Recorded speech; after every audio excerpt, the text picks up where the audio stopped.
अस्सलाम वालेकुम प्यारे बच्चों, उम्मीद है आप ठीक होंगे। हम आज पढ़ने जा रहे हैं उर्दू जमात शशम 6th क्लास के लिए। प्यारे बच्चों, अपनी किताबें खोलिए, पेज नंबर 67, तो पैरा नंबर 3।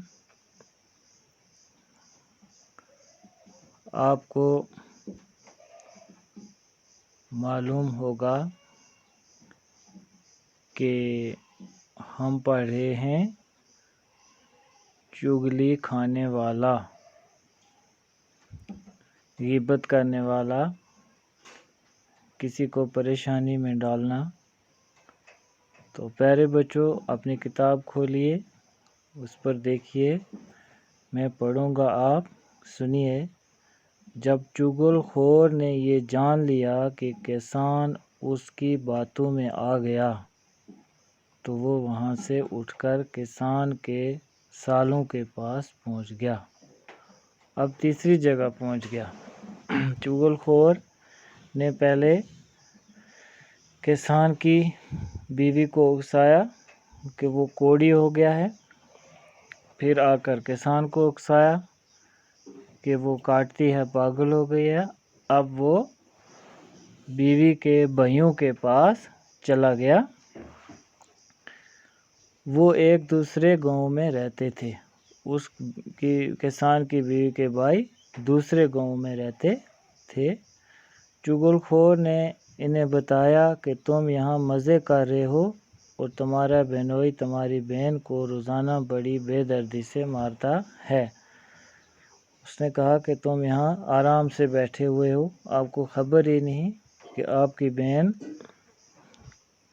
को बड़ी बेरहमी के साथ आपका बहनोई मारता है। उन्होंने हैरान होकर कहा कि हमारी बहन ने तो कभी नहीं बताया। वो हैरान हो गए कि हमारी बहन ने तो कभी हमें बताया था कि नहीं कि मुझे इसने मार पिटाई की है। चुगलखोर ने कहा, वो बेचारी शर्म के मारे तुम्हें कुछ नहीं बताती, कि वो बेचारी तुम्हें शर्म के मारे कुछ नहीं बताती। उन्होंने कहा, हम तुम्हारी बात पर कैसे यकीन कर लें। चुगलखोर फौरन बोल पड़ा कि अगर तुम अपनी आँखों से देखना चाहो तो कल दोपहर को खेतों में आकर देख लेना। उन्होंने पहले यकीन ही नहीं किया, फिर चुगलखोर ने यकीन दिलाने के लिए कहा कि कल तुम अपने खेतों में आकर देख लेना। वो ये बात सुनकर लाल भूखा हो गए। उन्होंने चुगलखोर से कहा कि कल हम खेत में छुपकर ये सब कुछ अपनी आँखों से देखेंगे।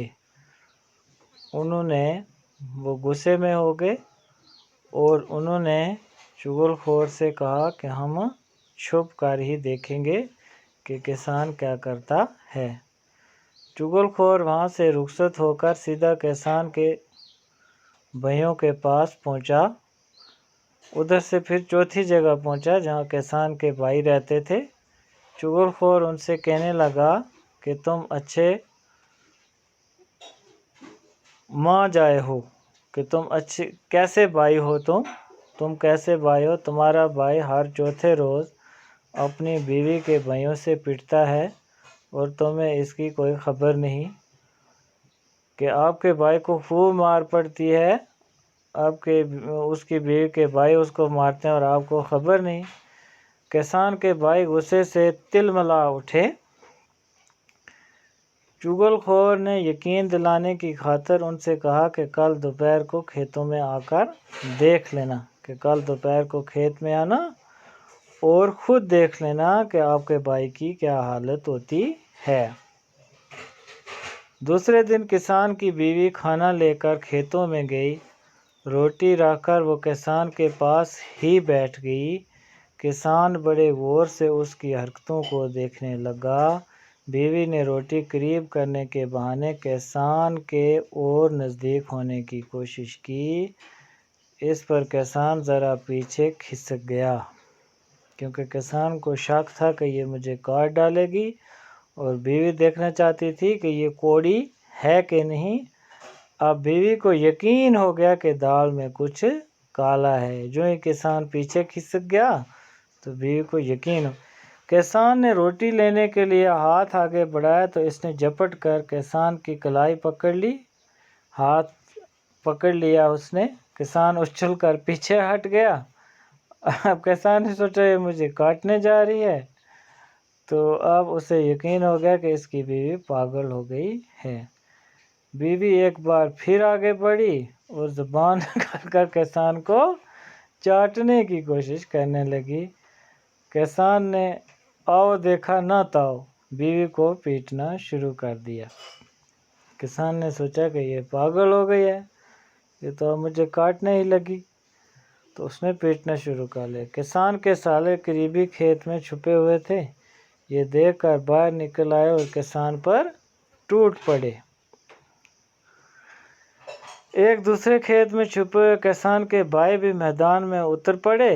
سب نے ایک دوسرے کو اتنا مارا کہ خون میں نہا گئے۔ آخر ادھر ادھر کے لوگوں نے آ کر انہیں ایک دوسرے سے الگ کیا۔ جب ان کا غصہ قدرے کم ہوا تو لوگوں نے لڑنے کی وجہ دریافت کی۔ سب نے اپنی اپنی بات بتائی۔ معلوم ہوا کہ یہ سب چغل خور کی کارستانی ہے، کہ یہ سب کام کیا ہے، چغل خور نے کیا ہے۔ وہ سب اس کی تلاش میں نکلے، لیکن اس وقت تک چغل خور وہ گاؤں چھوڑ کر کہیں دور جا چکا تھا۔ سچ کہا ہے کسی نے کہ چغل خوری ایک نہایت برا کام ہے۔ چغل خور کو اللہ سخت سزا دیتا ہے، اور قیامت کے روز وہ ذلیل اور رسوا ہوگا۔ پیارے بچوں، آج ہم نے یہ کہانی ختم کی۔ کل ہم اس کے معنی، نئے الفاظ کے معنی اور سوالات کریں گے، تو انشاءاللہ آپ اس کو پڑھیں اور اپنی کاپی پر بھی لکھیں۔ اگلا انشاءاللہ سبق ہم کل پڑھیں گے۔